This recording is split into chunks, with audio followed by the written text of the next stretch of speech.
Welcome to Picks with the Professor, the show where a real statistics professor gives you sports betting tips. This is College Basketball Friday, December 22nd. Cousin Jared, we've got a few games to talk about here, and then we're off to talk about college football. So, viewer, if you're not already into that, there's some more content for you. Make sure you don't miss. Otherwise, how you doing, Cousin Jared? Doing well. I feel like if it were baseball season, we had the All-Star break. My rotation was skipped. I'm a pitcher. I had a rotation skipped. I'm feeling great. I've got some takes. I'm ready to go.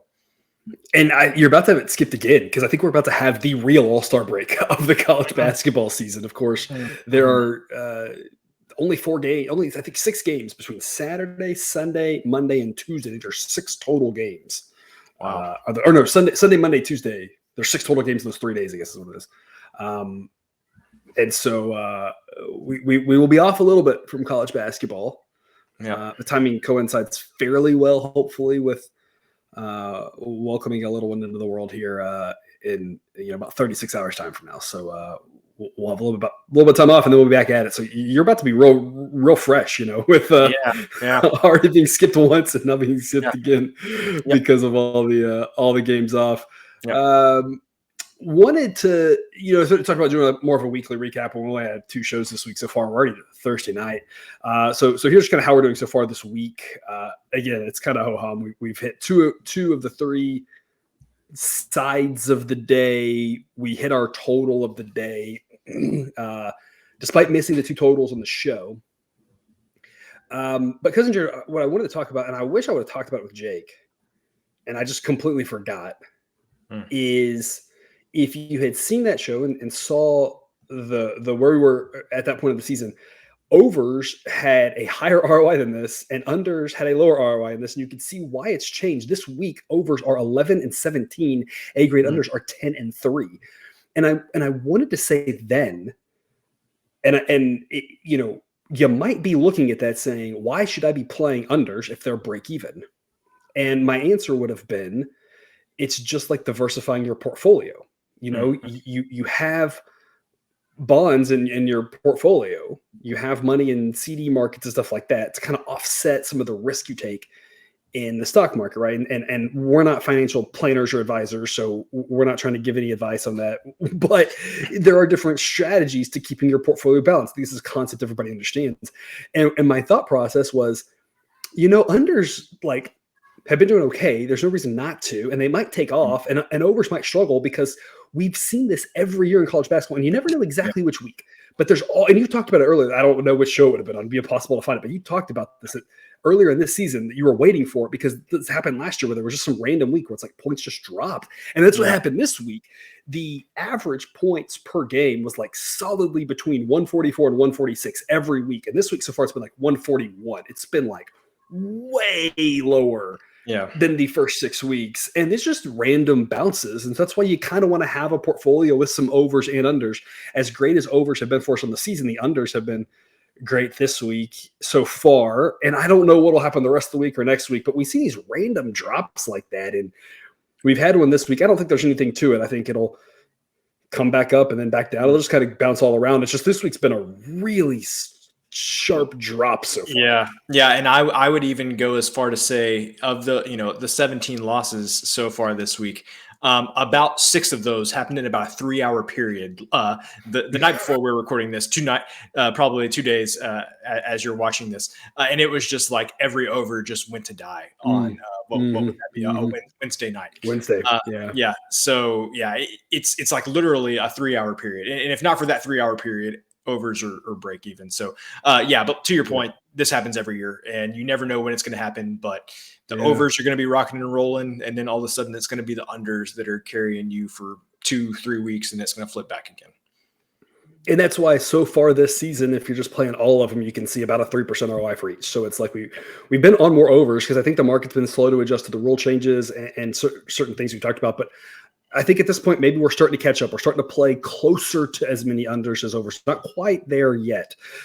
As you can see this week, our distribution is a little bit skewed, but the overall season numbers are, the first couple of weeks was like almost all over set. So we're starting to balance out a little bit more here as we're kind of coming in line with the market.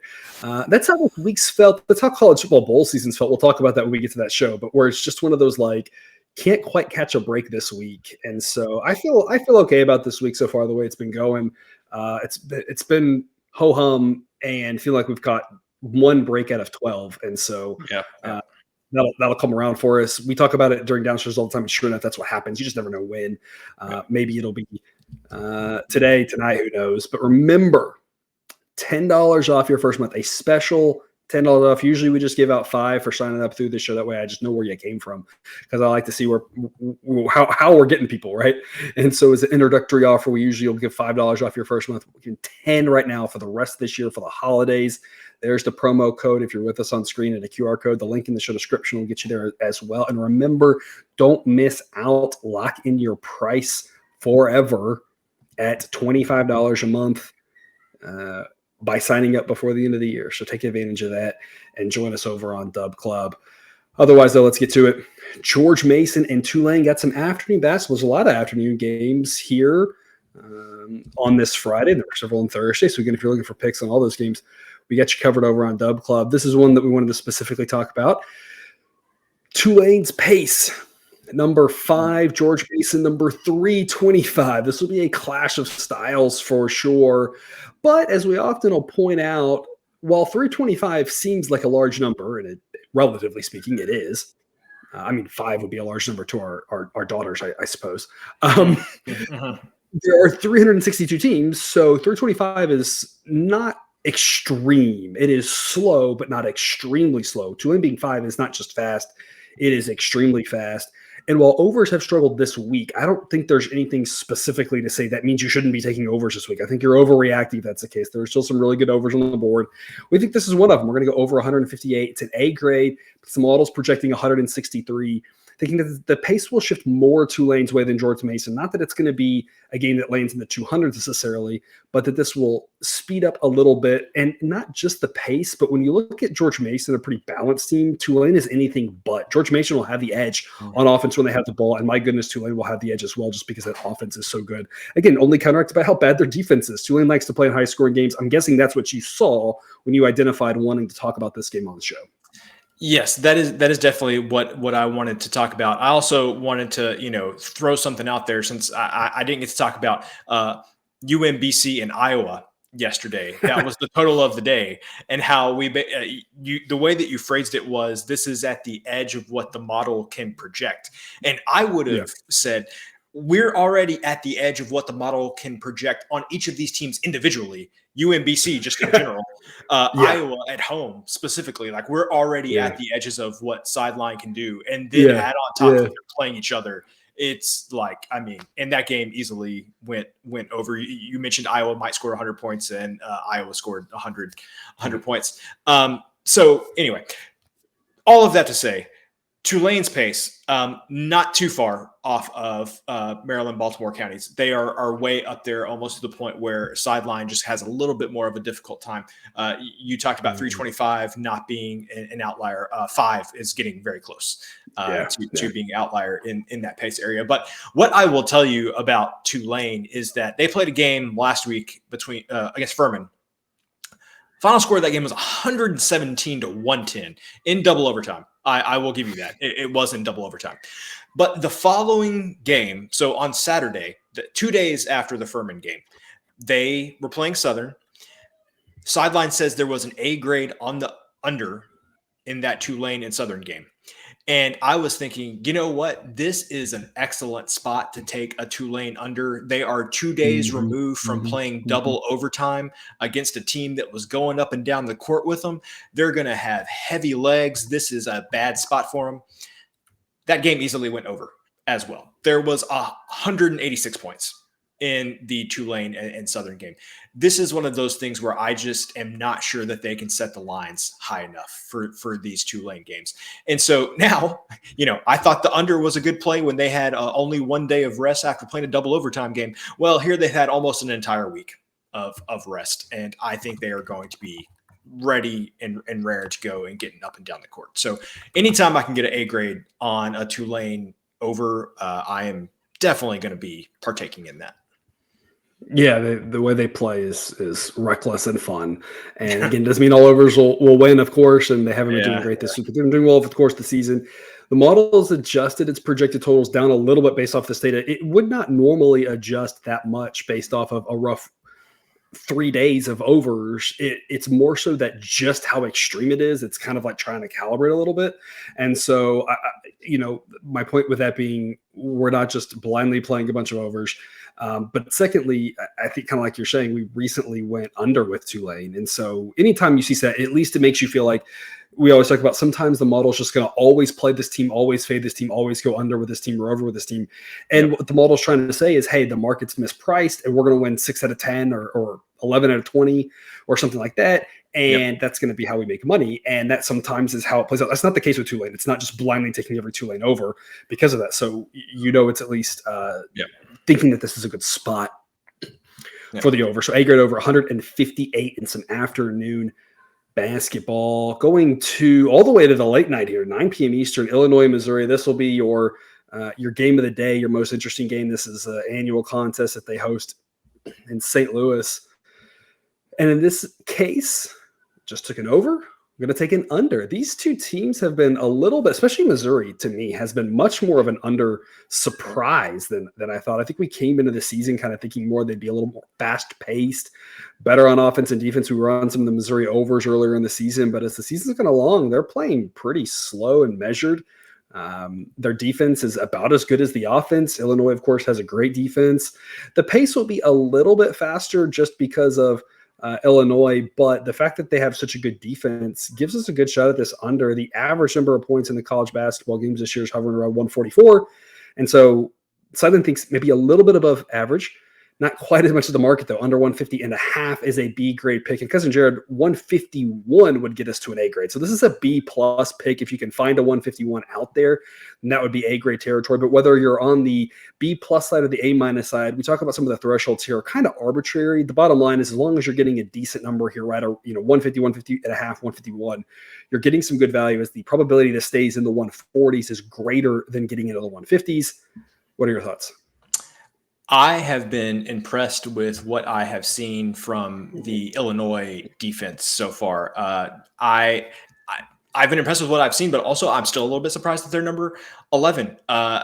You see the offense rated number 35, and definitely you're like, okay, well that feels right for Illinois. But seeing that a defense rated number 11 was definitely a little bit surprising. I feel like I have a connotation in my mind that Missouri is a faster paced team. I know that's how they played a few years ago, but they have now backed that down to where they are a little below average. I really think that pace of Missouri combined with the defense of Illinois is what is going to make this go under, because obviously any way that you slice it, Illinois is going to have an advantage when Missouri has the ball. I really think that like I said, the combination of that Missouri pace and Illinois' defense is really going to be enough to slow them down there. Also with Illinois, they have played some good offenses so far this season, and it seems when they have played those better offenses is when they have been at their best defensively. So Colgate, slow team, good offense, held Colgate to 57 points, held Marquette to 71 points. That game ended up having 135 points. Oakland, we know Oakland has a pretty good offense. We took the over when they played Xavier, when Oakland beat Xavier. Illinois held Oakland to 53 points. So held Rutgers to 58 points. It's just any way that you slice it, Illinois has, in their biggest games, played their best defense. They had one neutral court game against Florida Atlantic, where Florida Atlantic likes to get up and down the court. We've kind of talked about that a lot this year. It's easier to speed teams up than slow them down for the most part.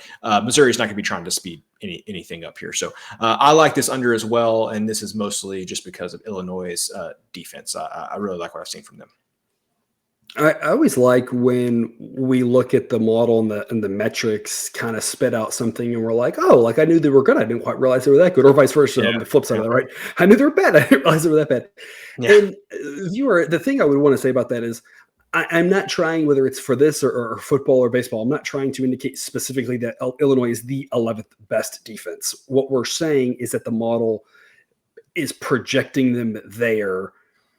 All models are wrong. So it's not to say like we're definitively saying they are 11th. It's just saying using this more directionally correct, right? To kind of say like they're maybe top 10, they're probably top 20, solidly top 15, right? Somewhere in that ballpark, which is obviously very, very good. And so these metrics here are not meant to be argued with. And I mean that because I'm not going to argue that they're perfectly right. You're not going to get an argument out of me, right? Yeah. It's more so just kind of saying, hey, this is what one system is saying about them. And if you want to use other systems and kind of compare as well, that's totally fine.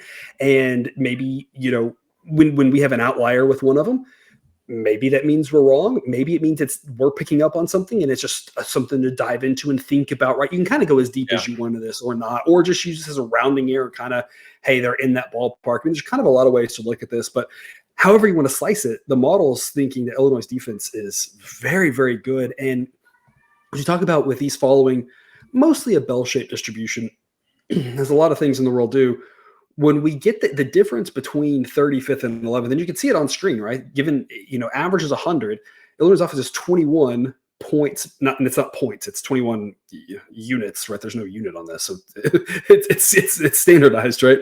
But 21 whatevers above average, but their defense is 30 whatevers below average. And the idea being, I can convert this to points, and I have it in points, but we don't have to talk about that specifically. The point being, the defense is 50% better than the offense is good. Right. And that's quite a difference. Whereas Missouri has a better offense and defense, but you can see it's 15 versus 13. It's a lot closer. And so Missouri is much more balanced than Illinois. It's got a great offense for sure, but a fantastic defense. And you pointed it out with how low they've held teams to. A team like Missouri with that sort of pace, like it's just going to have to get hot for them to score a bunch of points, which is always possible. But this seems like a number that is too high, under 150.5. B grade pick in the most interesting game of the night, and that's going to take us, Cousin Jared, to, I'm just going to call this the Cousin Jared special. I mean, this is a trash ball game between a really, really good team and not a great team. I mean, they're a lot worse, about 100 according to the model. But I mean, this is going to be one-sided. Mm-hmm. The probability that BYU wins this game, according to Sunlight, is 99%. We often say there are no locks in gambling. I mean, you're getting about as close to a lock as possible. I do not think a single 99%er has lost yet this year in college basketball. It might happen. If it does, it'll just be once. Iowa last year was the 199 plus percenter that lost. But for the most part, you don't. That was Iowa, Eastern Illinois, I believe it was. Yeah. So those things happen, but I mean, in general, BYU should run away with this game. The only question is by how much. Silence is by 29.1. I feel like laying the lumber with BYU, Cousin Jared, I feel like that's been your thing. Am I wrong? Yeah, no, you're exactly right. I mean, this BYU team, until just any way that you want to slice it, and I mean that literally, BYU playing at home has just been on another level. The only thing that I can feel like I can compare this to recently is kind of the exact opposite of like Houston, maybe the past couple of years, and Virginia, I don't know, let's say 5, 6, 7, 8 years ago, when those defenses were just going to smother you. And it was going to be the ugliest low-scoring game that you have ever seen. BYU, you were going to be dying to get to 40 points. Would have been lucky. Yes, in a lot of those.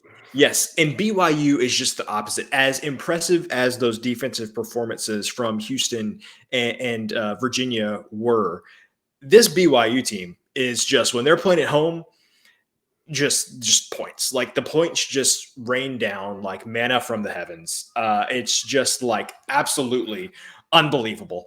I feel like this is going to go like every other BYU home game this season, where they have clearly outmatched the opponent, and they have won those games by, literally these numbers are too big for me to do the mental math. They've won by 47. They've won by 43. They've won by 29. They've won by 40. Good Lord. They just continue 32. They have just won by these insane numbers against teams just like Bellarmine. Yeah. I mean, it's been some a little better, some a little worse, like, but yeah, not drastically different. I mean, in the same yes. And so I just feel like this is going to be like every other BYU game. The final score is going to end up being like 90-60 or something like that. And so I just until this train stops, I'm rolling with laying the points with BYU, and in general, just BYU scoring points at home. It seems to be there is no locks, but I'm rolling with it until proven otherwise. Hey, and it's never a bad idea, especially when you've already been making money off of it. It's a little bit easier to pull the trigger. The model gives this a C grade, and I kind of wanted to talk about that a little bit. Number one, it gives it a C grade because, as we talk about, as we get further away from zero, the value gets smaller and smaller, the value of each point, because the distribution of possible outcomes spreads out a little bit. And so because of that, you end up with, more random outcomes, where some of those random outcomes you mentioned are BYU by 47, but also that opens up more random outcomes like BYU by 21, right? And so because of that, you end up with just a little bit less value compared to other games across the board. But we don't play very many B or C grades, and we don't play them that much lower than A grades because we just don't play them very often anyway. And that's kind of the purpose of the show, is to say, hey, here's something that we're finding value in that isn't just your kind of auto play. And we think, if some people out there are playing every game, or they're using the model in different ways, and again, that's great, however people are using it, but we're just going to here to call out this one and say, yeah, this is one that may not make your radar when you look at all the picks that we have if you're with us over on Dub Club, but one that, even though it's a big number and not the most valuable according to the model, we still really like this because the model is going to have a hard time figuring out some of these outlier teams, these outlier games. And this is a game that's one of those, right? When you project something out in the mid to upper 20s, part of the projection has to do with pace, as in if you're X points better than another team, it's X points per possession. And so if Virginia and North Texas are playing, we know there will be fewer possessions. And so that's going to manifest itself a little bit differently in a faster paced game. And so there's just a lot of things going into this to get to that BYU by 29.1. And the bottom line is, I'm kind of like you. If the model says even lean BYU, it's worth a shot at this point, given just how good they are. You talked about that home court edge, the altitude there. That's more minimized when they're playing, next year, potentially when they're playing a team like Utah in a conference game, in the Big 12 or Colorado or whatever. But this year in the Big 12, it's going to be, not a single one of those teams is going to be used to that elevation. And so they're a team that absolutely might run the table at home, and then they've just got to survive as much as they can in the gauntlet of that conference. They're an incredible team. Part of that by 29.1 has to do with their defense, which you didn't even talk about. Number 14 in the country. It's a really good defense. This BYU team is loaded. And that's I feel like I could just, wax rhapsodic about how good BYU is, but that is also part of the thing, is that like their defense is so good, their offense is going to score a ton of points. Their defense isn't going to give up that many. And so like it is definitely a combination of factors there. To your point, feel bad for the BYU defense. Super good. Not going to get talked about enough.